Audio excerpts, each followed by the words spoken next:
महाराष्ट्र शासनाच्या नियमानुसार 20 पटसंख्येपेक्षा कमी पटसंख्या असलेल्या शाळा बंद करण्यात याव्यात असा आदेश न्यायालयाकडून देण्यात आला होता। कित्येक जिल्हा परिषदेच्या शाळा बंद पडण्याच्या मार्गावर असतानाच ग्रामस्थ आणि पालक यांनी वेगवेगळे प्रयत्न केलेले आपण पाहतो, परंतु आपली शाळा चालू राहावी यासाठी ओझरम ग्रामस्थांनी आगळावेगळा उपक्रम राबवला आहे। पाहूया कोकण नाऊचा हा खास वृत्तांत। कणकवली तालुक्यातील ओझरम येथील जिल्हा परिषद पूर्ण प्राथमिक शाळा ओझरम क्रमांक 1 ही 107 वर्ष जुनी शाळा निसर्गाच्या कुशीत वसलेली आहे। 1909 साली स्थापन केलेल्या या शाळेत 2014 साली केवळ 5 मुलं शिक्षण घेत होती।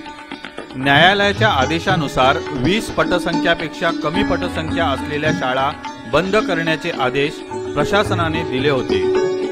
ओझरम नंबर 1 ही शाळा केवळ 5 मुलं असल्यामुळे बंद होण्याच्या मार्गावर होती, परंतु ओझरम गावच्या ग्रामस्थांनी जागरूकता दाखवीत खाणीवर काम करणारे तसेच गरीब पालक जे पालक आपल्या मुलांना शिक्षण देऊ शकत नव्हते अशा पालकाच्या मुलांना शिक्षण घेत असतानाच परंतु सुमारे 7 ते 8 किलोमीटर चालत जावे लागणाऱ्या या मुलांना ओझरम शाळेत दाखल करून घेत शाळेची पटसंख्या जी 2014 साली 5 होती ती त्यांनी 21 वर नेऊन ठेवली। 2016 साली या शाळेची पटसंख्या 32 एवढी आहे। 2014 मध्ये या शाळेत आलो तर त्यावेळी अवघी 5 पटसंख्या या शाळेची होती। त्यानंतर इथल्या ग्रामस्थांनी शाळेची अवहेलना त्यांना पाहवत नव्हती, तर त्यांनी बाहेरून काही मुलं बाहेरच्या परिसरातील किंवा खाणकामासाठी आलेले लोक बाहेरून विजापूर वगैरे या साईडचे लोक होते, तर त्यांची जी काही मुलं होती त्या मुलांना आमच्या शाळेमध्ये येण्यासाठी प्रवृत्त केलं आणि ती पटसंख्या त्यांनी जवळजवळ 17-18 या दरम्यान सन 2015 मध्ये ती पटसंख्या 5 जी होती ती 17 ते 18 झाली 2005 मध्ये। आणि आता 2016 मध्ये ती पटसंख्या 30 वर येऊन पोहोचलेली आहे आणि हे सर्व श्रेय ह्या ग्रामस्थांना जातं। ही जी शाळा बंद होण्याच्या अवस्थेत होती तर त्यांनी हे मोलाचं कार्य या लोकांनी केलेलं आहे। शाळेची पटसंख्या वाढवण्यासाठी ओझरम ग्रामस्थांनी बरेच प्रयत्न केले। विद्यार्थ्यांच्या पालकांना भेटून त्यांना विनंती करत लातूर सारख्या शहरातीलही काही मुलं या शाळेत दाखल केली। शाळेच्या मुलांचा सर्व खर्च ग्रामस्थांनी स्वतःची पदरमोड करत केला आणि आजही ते करतायत। गावाबाहेरील मुलांना राहण्यासाठी सुसज्ज वसतिगृहही बांधण्यात आले। हे वसतिगृह म्हणजे ओझरम येथील एका दानशूर व्यक्तीचे घर असून ते मुंबई येथील असल्यामुळे या घराचा वापर वसतिगृह म्हणून मुलं करतात। 2015 साली ज्यावेळी आम्ही या शाळेच्या दृष्टिकोनातून शाळेसाठी ज्यावेळी विचार केला त्यावेळी असं आम्हाला आढळलं, सरकारने GR काढला होता की 20 पटसंख्येच्या आतील सर्व शाळा बंद करायच्या आणि त्या अनुषंगाने आमची 109 वर्ष जुनी शाळा 1907 साली या शाळेची स्थापना झाली होती आणि ती शाळा बंद पडण्याच्या मार्गावरती होती, कारण त्या शाळेमध्ये 5च मुलं शिल्लक होती।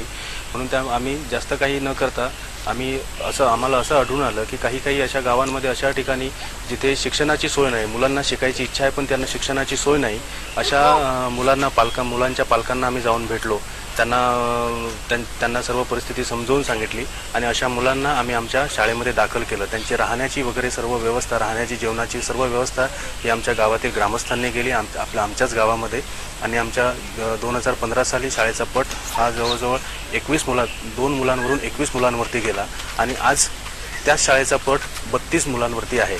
आणि आज आमच्या या वसतिगृहामध्ये 12 मुलं आहेत जी बाहेर गावावरून आली आहेत, कोण लातूरचं आहे, कोण जे बाकीची जी आहेत तळे बाजार, देवगड वगैरे अशा लांबच्या गावाचे आहेत जिथे शाळा खूप 5-5, 6-6 किलोमीटरवरती आणि त्यांना शिक्षण घेण्यासाठी खूप लांब जावं लागतं आणि अशी मुलं ही आज आमच्या शाळेमध्ये शिकतात, जेणेकरून शाळेचं नावसुद्धा उज्ज्वल होतं आहे। आणि या सर्व गोष्टींसाठी आम्हाला आमच्या ग्रामस्थांची भरपूर मदत लाभलेली आहे आणि सर्व लोकांनी याला त्यांच्या देणगीमधून, काहींनी आर्थिक स्वरूपामध्ये, काहींनी आपल्या मेहनतीमधून त्या सर्व मुलांसाठी मदत केलेली आहे। ओझरम शाळा नंबर 1 मध्ये बाहेर गावातील मुलांच्या संगोपनाची जबाबदारी ग्रामस्थांनी घेतली। यात मोलाचा वाटा आहे तो येथील 61 वर्षीय आजींचा। या मुलांच्या खाण्याच्या व्यवस्थेपासून त्यांच्या राहणीमानाची काळजी त्या घेत आहेत. स्वतःच्या नातवंडाप्रमाणे शालेय विद्यार्थ्यांना वागणूक देणाऱ्या या आजींना सर्व मुले प्रेमाने माई म्हणतात. गेली 2 वर्ष माई ही सेवा अविरतपणे देत आहेत, ती सुद्धा पूर्णपणे विनामूल्य. या आजीचा लढा या सर्व नातवांना लागलाय. आमची शाळा 1 नंबर, ओद्रम शाळा 1 नंबर बंद पडत होती. 5 मुलं होती गावातली, म्हणून आमच्या ग्रामस्थांनी आणि माझ्या सहकार्याने ही मुलं गावोगाव जाऊन त्यांना शिक्षण मिळणार नाही होतं आणि त्यांची परिस्थिती पण तशी नाही, गरिबांची मुलं आहेत ती. त्यामुळे आमच्या ग्रामस्थांनी जाऊन ती आणली गावातील लोकांनी आणि माझ्या सहकार्याने, आणि त्यांना या शाळेत आम्ही चांगल्या प्रकारे शिक्षण देतो. सकाळी त्यांना आंघोळ्या झाल्याच्या नंतर नाश्ता देते, शाळेत नेऊन सोडते, परत घरी येऊन मी परत दुपारी ते शाळेत जेवतात मुलं, आणि संध्याकाळी मग मी जेवण बनवून त्यांना हे करते, चांगल्या प्रकारे त्यांना जेवण बनवते आणि वाटते. जेवली मुलं काय ती 10:30 ते 10:30 वाजता झोपतात. मी त्यांना चांगल्या प्रकारे सांभाळते आणि ती मुलं पण मला लळा चांगला लावतात, आणि मी त्यांना लळा लावल्यामुळे ते आपल्या घरी गेली मुलं काय ती सगळे घरच्या लोकांना पण सांगतात की आमची माई चांगली आहे, आमची माई चांगली आहे, आम्हाला नाश्ता देते, जेवण वगैरे चांगलं देते, गरम गरम पाणी देते, अशी ती सांगतात. आणि मला या वयात पण मी याच्यापूर्वी पण चांगलं गावात हे केलं, सहकार्य केलं सगळ्यांना, आणि आता पण मला या वयात पण करायला आवडतं म्हणून मी करते. या गावात शिक्षणासाठी आलेल्या मुलांना तर पालकांची आठवण या माईमुळे येत सुद्धा नाही. माईंनी मुलांना संस्कारासोबतच शिस्त सुद्धा लावली आहे. मुलांच्या चेहऱ्यावरचा आनंद सर्व काही सांगून जातो. माणुसकीला काळीमा फासणाऱ्या घटना आपण नेहमीच ऐकतोय, नेहमीच बघतोय, परंतु एक माणुसकी जपणारी घटना, एक माणुसकी जपणारा उपक्रम ह्या ओझरम वासियांनी केलाय. ओझरम वासियांनी यांची शाळा जी काही वर्षांपूर्वी बंद पडण्याच्या मार्गावर होती, ती शाळा चालू ठेवण्याबरोबरच ज्या मुलांना शिक्षण मिळत नाहीये, जी मुलं शिक्षण घेऊ शकत नव्हती किंवा जी मुलं शिक्षण घेत आहेत त्यांना ते शिक्षण घेणं परवडत नव्हतं, अशा मुलांना एकत्र केलंय, त्यांना एका वसतिगृहात ठेवलंय आणि त्यांचं संगोपन ते ग्रामस्थ करतायत. त्याचबरोबर इथे ज्या माई आहेत ते त्यांची अगदी आपल्या मुलाप्रमाणे संगोपन करतात. आपल्यासोबत ती काही मुलं आहेत, आपण नेमकं त्यांच्याकडूनच जाणून घेऊया की हा नेमका प्रकार काय आहे आणि ते कुठून कुठून आली आहेत. ताई मला सांग, तू तुझं नाव काय, तू कुठून आलीस आणि तू किती वर्ष शाळेमध्ये शिकतेस? माझे नाव पल्लवी भगवान कोकरे, मी इथं 6वी मध्ये शिकत आहे आणि मी गेल्या वर्षीपासून शिकत आहे.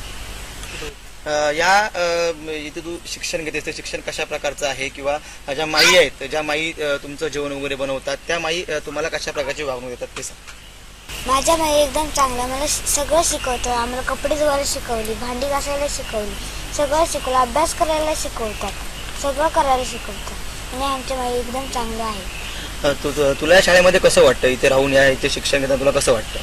मला एकदम चांगलं वाटतं, बरं वाटतं. म्हणजे नक्कीच ही मुलं आपल्या आई वडिलांपासून दूर या ओझरम गावामध्ये आहेत, त्यांना चांगल्या प्रकारे शिक्षण मिळतंय. मला सांग की नेमकं तू या वर्षी या शाळेमध्ये केव्हा आलायस आणि तुझं नाव काय आणि तू शिक्षण या ठिकाणी कशा प्रकारे घेतोस? माझे नाव वैभव गोविंद कोळी, मी 6वी मध्ये शिकतो. इथे मी या वर्षी आलो.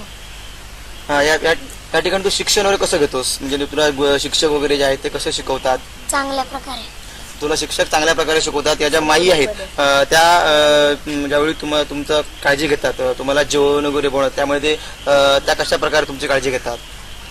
आमची माई आम्हाला चांगल्या प्रकारे जेवण देते, चांगल्या प्रकारे नाश्ता देते, परत संध्याकाळी आम्हाला न्यायला येते, सकाळी सोडते, संध्याकाळी सांगते हातपाय जरा चहा पिया, खेळा, अर्धा तास खेळा, परत हातपाय धुवा आणि अभ्यासाला बसा, हे आम्हाला माई सांगते. तुला तुझ्या इथे शिक्षण घेताना तुझ्या घरच्यांची वगैरे आठवण येते का?